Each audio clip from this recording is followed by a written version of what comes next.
Je m'appelle Elias Lachumanaya, j'ai 24 ans, je fais du para-judo du coup. Je m'appelle Priscilla Lézé, j'ai 24 ans, j'ai sur mes 25. Je viens d'Avignon.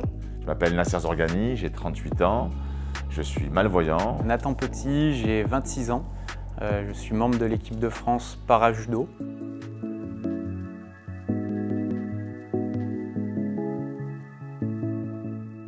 Je me suis affirmé en tant que favori de la catégorie sûrement. C'était ma première participation, c'était une grosse expérience.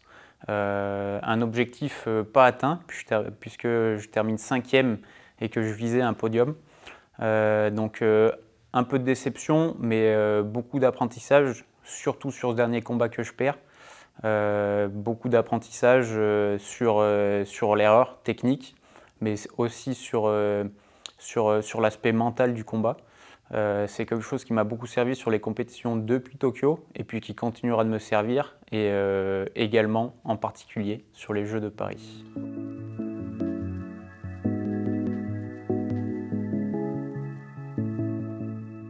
J'ai commencé le judo, j'avais 2 ans et demi, donc j'étais toute petite. Bon, je suis toujours petite en taille mais pas en âge.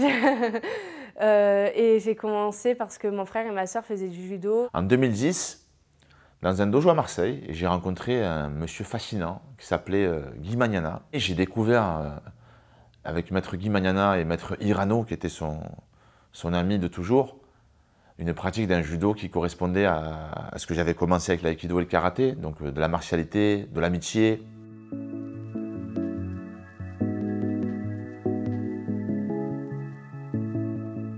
Dans la vie de tous les jours, j'essaie d'être vigilant quand même pour essayer de ne pas trop rentrer dans les gens, dans les poteaux, etc. Et maintenant, j'essaie de me déplacer quand je l'oublie pas avec une canne de mobilité, surtout pour me signaler. Donc moi, mon handicap, c'est ma source d'inspiration, c'est ma source d'énergie. Et ça me force à m'organiser, ça me force à me dépasser au quotidien. Ça m'impacte beaucoup par rapport au tout ce qui est le déplacement en voiture. Je ne pourrais jamais avoir le permis forcément, mais en soi je le vis très bien parce que je reste quand même assez autonome. J'arrive quand même à prendre le bus toute seule, le métro toute seule, le train toute seule.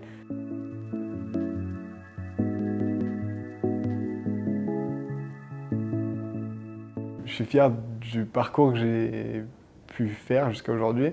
Une des choses dont je suis le plus fier, je pense que c'est ma première médaille de bronze en championnat du monde.